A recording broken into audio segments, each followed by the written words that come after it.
बाप कोणाला म्हणतात माहिती आहे तुम्हाला? लहानपणापासनं बापाविषयी तर माझं संपूर्ण आयुष्य सुखामध्ये आनंदामध्ये जाणार.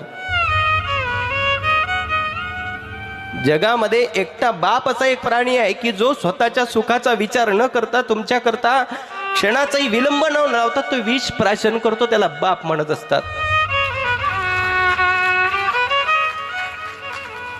आईच्या हातची रुचकर पोळी खाल्ल्यानंतर माणसाला आनंद होतो, पण ती पोळी करता लागणारं पीठ, ते पीठ ज्याच्या स्वरूपातून निर्माण होते ते लागणारं अन्नधान्य कमवण्याकरता 24 तास ड्युटी करणारा बाप मात्र अजूनही समाजामध्ये कळालेला नाही. खरं सांगा, आई प्रत्येकाला प्रिय असते, पण मुलीचं सगळ्यात जास्त प्रेम मायेवर असते का बापावर असते हो? जगात बाप असं एक तत्व आहे की ज्या बापाच्या खिशामध्ये 10 रुपये असू द्या, गरीबातला गरीब तो असू द्या, पण लेकीच्या घरी यायचं म्हटलं ना, रस्त्यानं खूप दुकानं लागतात, खायची इच्छा होते, कधी तो खात नाही. आणि घरी आल्यानंतर त्याच्या लेकीच्या हातामध्ये चुपचाप तेवढेच 10 रुपये टेकवते. बाळा, माझी परिस्थिती तुला माहित आहे, मी जास्त काही देऊ शकत नाही तुला, पण हीच माझी शिदोरी समजून घे, त्याला बाप म्हणत असतात. जेवढा समाजानं बाप कठोर गेलाय, लोक शपथ घेत असताना सुद्धा आईची शपथ घेतात, पण बाप. एक सांगू, जोपर्यंत तुमचे माय आणि बाप जिवंत आहे ना, तुमची किती कठोरातली कठोर परिस्थिती होऊ द्या, म्हाताऱ्यातला म्हातारा बाप असू द्या, पण तुमच्या दाराच्या उंबरठ्यावर सुद्धा कोणाची भणक नाही की तुमच्यावर चुकीच्या नजरेनं कोणी बघेल. तोच बाप संपू द्या, या समाजाची नजर तुमच्याकडे पाहण्याचा दृष्टिकोन कसा होतो? आपलं चिंतन करा, आपण चिंतन करा, कोणाला विचारायची आवश्यकता नाही.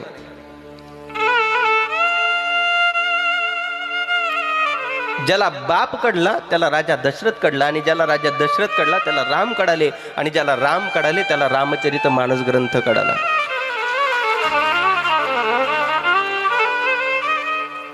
इथं बसून कथा श्रवण करणं खूप सोपं असतं, परंतु श्रवण केलेली कथा आमच्या जीवनामध्ये किती फलदायी आहे, कुठं फल देणारी आहे,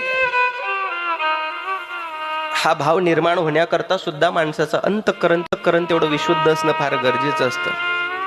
ऐका, एका कवीवर यांनी खूप सुंदर आणि गोड वर्णन केलेलं आहे. बाप कशाला म्हणतात? बाप म्हणजे जगण्याचं माप.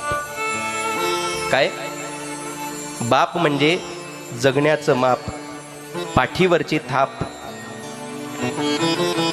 कितीही रागावला तरी त्याची माया अमाप, त्याला बाप म्हणतात. ऐकताय ना तुम्ही सगळे? ऐका, रेकॉर्ड करा, आपल्या बापाला जाऊन ऐकवा, आणि 2 मिनिट फक्त त्याच्या जवळ जाऊन बसून बोला. अंतःकरणात प्रत्येकाच्या फक्त एवढीच भावना आहे, माझ्या लेकरानं माझ्यासोबत किमान 2 मिनिट बोलावं, एवढीच अपेक्षा आहे हो. मी सांगत आलो तुम्हाला, फेकलेला भाकरीचा तुकडा सुद्धा तो बाप आनंदानं खातो, पण फक्त तुकडा फेकणारा स्वतःचा मुलगा असायला पाहिजे, त्याला बाप म्हणतात.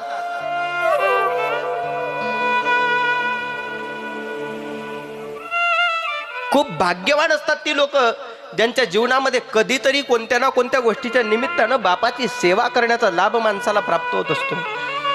आदरणीय आमचे सुदाम भाऊ असतील, मलपानी सेठ असतील, खूप भाग्यवान आहेत तुमचे आई वडील. आज वैकुंठातून स्वर्गातून पाहत असताना ते सुद्धा म्हणत असतील की जर भगवंतानं अवतार दिला, परत जन्माला घातलं, तर हीच मुलं परत आमच्या पोटी मुलाच्या स्वरूपानं जन्माला यायला पाहिजे. इथं लेकराला बापाला अग्नी डाग देण्याकरता लेकरू सुट्टी काढू शकत नाही, पण गेल्यानंतर सुद्धा